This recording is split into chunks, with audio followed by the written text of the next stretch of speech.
1917 میں ارشد شریف شہید نے اسلام آباد ہائی کورٹ میں ایک پٹیشن دائر کی اور ان کے وکیل تھے شبیر صاحب، شاید ان کا نام تھا. تو انہوں نے ایک پٹیشن دائر کی کہ جی جو حافظ میر پہ جو اٹیک ہوا تھا تو اس کی جو انکوائری رپورٹ ہے وہ پیش کی جائے. اچھا، اب میں نے جب وہ اخبار میں خبر پڑھی تو عامر متین کے گھر میں ارشد شریف کو ملا. میں نے اس کو کہا یار آپ پٹیشن دائر کیے کرتے ہیں. ہاں جی کی. تو اب میں نے اس کو پوچھا یار خیریت ہے، آپ نے کیوں پٹیشن دائر؟ اس نے کہا کہ کسی بھی کمیشن کا پتہ ہی نہیں چلتا، رپورٹ ہی نہیں آتی. تو کم از کم ایک یہ کمیشن ہے، اس پہ سپریم کورٹ کا چیف جسٹس جو ہے وہ اس کو ہیڈ کر رہا تھا، اس کی صدرائی کر رہا تھا اس کمیشن کی. تو یہ رپورٹ تو آنی چاہیے نا.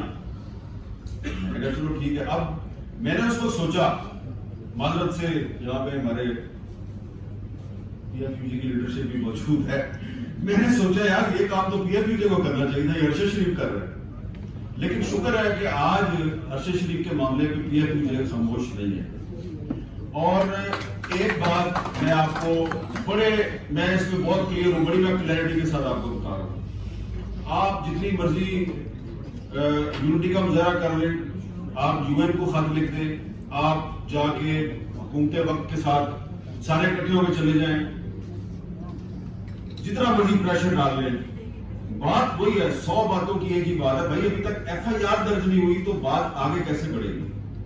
تو کیا ہمارے پاس کوئی ایسا راستہ ہے کہ ایف آئی آر بھی درج نہیں ہو رہی اور سپریم کورٹ کا چیف جسٹس جو ہے وہ بھی ایک اسکو نوٹس لے کے اور اب صرف خانہ پوری کر رہا ہے، اور جو حال ہے اس وقت عدالتوں کا وہ بھی آپ کے سامنے ہے، اور جن پر شک کیا جاتا ہے ارشد شریف شہید کی والدہ نے جن لوگوں کو نامینیٹ کیا ہے ان کا بھی آپ کو پتا ہے. تو کیا ہمیں انصاف مل سکتا ہے؟ ایک سوال ہے. بہت سے لوگ یہ کہیں گے کہ انصاف نہیں مل سکتا. میں یہ سمجھتا ہوں کہ آپ کو انصاف مل سکتا ہے. کبھی کبھی ایسا بھی ہوتا ہے کہ انصاف جو ہے وہ آپ کو ہائی کورٹ یا سپریم کورٹ سے نہیں ملتا، آپ تاریخ سے انصاف طلب کر لیتے ہیں، اور تاریخ سے انصاف طلب کرنا آپ کا حق ہے. اور جب آپ کو حق نہ ملے تو پھر حق کو چھین لینا چاہیے. اب آپ سوچیں گے کہ یہ ہم انصاف کیسے چھینیں؟ انصاف چھیننے کے دنیا میں بہت سے جائز قانونی طریقے موجود ہیں.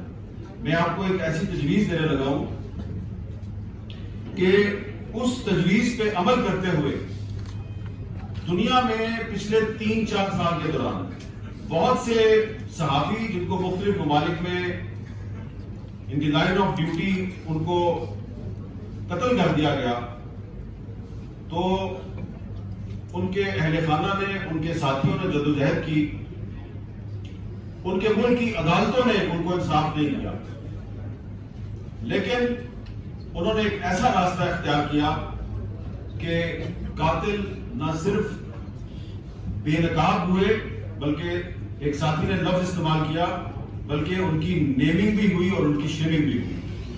تو اگر یہ طریقہ کار جو ہے وہ افضل بٹ صاحب نے سعودی عرب کے صحافی عدنان خاشقجی کا ذکر کیا، جمال خاشقجی کا، تو جس طریقے سے آپ کو پتا ہے کہ جمال خاشقجی جو ہے اس کا مقدمہ کدھر چل رہا ہے؟ سعودی عرب میں تو نہیں چل رہا. کہاں چل رہا ہے؟ امریکہ میں بھی نہیں چل رہا. قتل ترکی میں ہوا تھا، وہاں میں بھی نہیں چل رہا. بھائی جان اس کا مقدمہ چل رہا ہے دی ہیگ میں. اچھا دی ہیگ میں کون چلا رہا ہے؟ میں آپ کو مثال نہیں دینا چاہ رہا ہوں، میں آپ مثال اس لیے دے رہا ہوں، میں اس سے پہلے کلیئر کرنا چاہ رہا ہوں ادھر بہت سے لوگ بیٹھے ہیں اور جو میں آپ کو تجویز دینے لگا ہوں وہ قابل عمل تجویز ہے. آپ کو کسی حکومت کے پاس جانے کی ضرورت نہیں، کسی یونائیٹڈ نیشنز کے پاس جانے کی ضرورت نہیں. یہ کام آپ نے خود آپ کر سکتے ہیں with the help of civil society. لیکن اس کے لیے جرات اور بہادری کی ضرورت ہے، بھاگنا نہیں ہے. کام آپ کر لیں گے، بھاگنا نہیں ہے. اس کے لیے یہ طریقہ کیا ہے؟ یہ طریقہ برٹرینڈ رسل نے اختیار کیا تھا جب 1966 میں برٹرینڈ رسل نے ایک رسل کوڈ قائم کیا، پیپلز ट्राइब्यूनल के नाम से।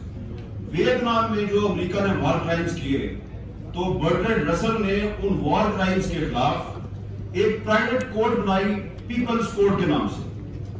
उस कोर्ट का ताल्लुक किसी हुकूमत से नहीं था। उस कोर्ट में दुनिया के बड़े बड़े जो कॉन्स्टिट्यूशनल एक्सपर्ट थे, रिटायर्ड जज थे, प्रोसिक्यूटर थे, सिविल सोसाइटी के एक्टिविस्ट थे, उनको बिठाया गया। उन्होंने बाकायदा प्रोसीडिंग की, गवाह आए, उन पे जरा हुई, और उसका जो रसल कोर्ट का फैसला है, उस फैसले के नतीजे में अमेरिका को वियतनाम में जंगी जराइम का मुजरिम करार दिया गया। और जो रसल कोर्ट का जो फैसला था, वो उसको किसी ने ये नहीं कहा कि जी ये तासुब पे मबनी फैसला था या हम इसको नहीं मानते। और उस रसल कोर्ट के फैसले के बाद अमेरिका वियतनाम से अपनी फौज निकालने पर मजबूर हुआ था। उस रसल कोर्ट को बाद में पीपल्स ट्रिब्यूनल का नाम दिया गया। और पिछले साल दी हैग में अदनान खाशिक जी, एक श्रीलंकन जर्नलिस्ट और एक कोलंबिया के जर्नलिस्ट, इन 3 सहाफियों की जो केस था, उस पे एक पीपल्स ट्रिब्यूनल बनाया गया, उसकी प्रोसीडिंग शुरू हुई। फिर वो जो ट्रिब्यूनल था वो इन तीनों मुल्कों में गया, और उसने उस ट्रिब्यूनल को सऊदी अरब में नहीं जाने दिया गया। लेकिन अदनान खाशिक जी की जो वाइफ हैं, जमाल खाशिक जी की जो वाइफ हैं, उन्होंने उस ट्रिब्यूनल के सामने आके अपनी स्टेटमेंट दी। तो इसमें यह नहीं होता कि आप अपना जो जाती मौकफ है उसको आप फैसला बना के अनाउंस कर दें, ऐसा बिल्कुल नहीं होता। जिस तरह के एक कोर्ट का एक पूरा प्रोसीजर होता है, उस प्रोसीजर के मुताबिक चलता है सारा काम। उस पे जो जजेस होते हैं, इस पीपल्स ट्रिब्यूनल के जो जजेस होते हैं, वो या तो सुप्रीम कोर्ट के रिटायर्ड जजेस होते हैं या बहुत अच्छी इंटेग्रिटी और साख वाले प्रोसिक्यूटर्स होते हैं। तो उनकी तो पाकिस्तान में कमी नहीं है। तो अब आपने करना क्या है? आपको अगर सुप्रीम कोर्ट ऑफ पाकिस्तान से इंसाफ नहीं मिल रहा, हाई कोर्ट से इंसाफ नहीं मिल रहा, और अरशद शरीफ शहीद की फैमिली जो है उसको लोअर कोर्ट में जाके तारीख पे तारीख में उनको वहां पे पेश होना पड़ता है, और सबको पता है कि वहां से तो इंसाफ नहीं मिलेगा। तो हमने और आपने करना क्या है? बड़ा सिंपल है। आपने Pakistan Federal Union of Journalist है और दीगर जो स्टेक होल्डर्स है, आपने Supreme Court Bar Association, Pakistan Bar Council, Human Rights Commission of Pakistan, Reporters Without Border, Committee to Protect Journalist और फ्री प्रेस अनलिमिटेड, इन सब के साथ मिलकर एक मीटिंग करें। ये इसलिए मैंने नाम लिए कि जो दी हैग में जो पीपल्स ट्रिब्यूनल बनाया गया है, जो दुनिया के मशहूर सहाफियों के कत्ल के मुकदमात की समाअत कर रहा है, उस पीपल्स ट्रिब्यूनल को बनाने में RSF, reporters without borders, CPJ और फ्री प्रेस अनलिमिटेड, इन 3 तंजीमों ने उनको इकट्ठा किया। और इन 3 तंजीमों के साथ अगर आपका राब्ता नहीं है तो मैं आपका राब्ता करवा देता हूं। मैं खुद पिछले साल दी हैग में मुझे भी बुलाया गया था, मैं भी वहां पे गया था और मैंने भी वहां पे बात की थी। तो ये वो मुश्किल काम नहीं है।